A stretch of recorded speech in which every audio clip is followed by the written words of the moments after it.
ಬೆಳಗ್ಗೆನೆ ಎದ್ದು ಹೊರಟಿದ್ದೆ ಸಿಮೆಂಟ್ ಮೂಟೆ ತರಬೇಕು ಅಂತೇಳಿ. ಚಲೋ ಗೋಡೌನಿಗೆ ಹೋಗಿ 1-2 ಮೂಟೆ ಸಿಮೆಂಟ್ ತಗೊಂಡು ಸೀದಾ ನಮ್ಮ ಗಾಡೀಲಿ ಹಾಕ್ಕೊಂಡು ಬಂದಿದ್ದೆ ಮನೆ ಕಡೆ ಬಂದು ಸ್ನಾನ ಮಾಡ್ಕೊಂಡು ಮತ್ತೆ ಹೊರಟಿದ್ದೆ ಶಾಪ್ ಕಡೆಗೆ. ಹೋಗ್ತಾ ದಾರಿಲಿ ನಮ್ಮ ಅಣ್ಣ ಒಬ್ಬ ಸಿಕ್ಕಿದ್ದ. ಅವನ ಹತ್ರ ಡ್ರಾಪ್ ಹಾಕ್ಸ್ಕೊಂಡು ಅವನಿಗೆ ಥ್ಯಾಂಕ್ಸ್ ಹೇಳಿ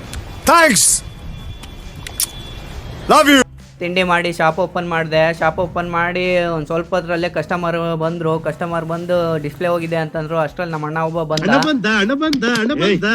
ಅವನೇನಕ್ಕೆ ಬಂದ ಅಂದರೆ ನಮ್ಮ ವಿನಯಣ್ಣವ್ರ ಮನೇಲಿ ಒಂದು ಫಂಕ್ಷನ್ ಇತ್ತು, ಊಟಕ್ಕೆ ಕರೆಯೋಕೆ ಬಂದಿತ್ತು ಅಣ್ಣ. ಅಲ್ಲೋಗಿ ನೋಡಿದ್ರೆ ಆಲ್ರೆಡಿ ಎಲ್ಲರೂ ಊಟ ಮಾಡ್ತಿದ್ರು. ಅದನ್ನು ನಾವು ನೋಡಿ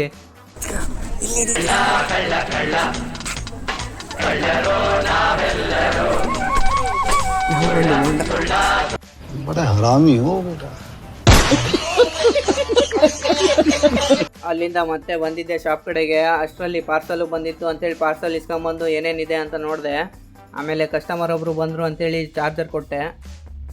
ಅಷ್ಟರಲ್ಲಿ ಕತ್ಲೆ ಆಗ್ಬಿಟ್ಟಿತ್ತು ಅಂತೇಳಿ ಶಾಪ್ ಕ್ಲೋಸ್ ಮಾಡ್ಕೊಂಡು ಬಂದಿದ್ದೆ ಮನೆ ಕಡೆಗೆ. ಅಷ್ಟೇ.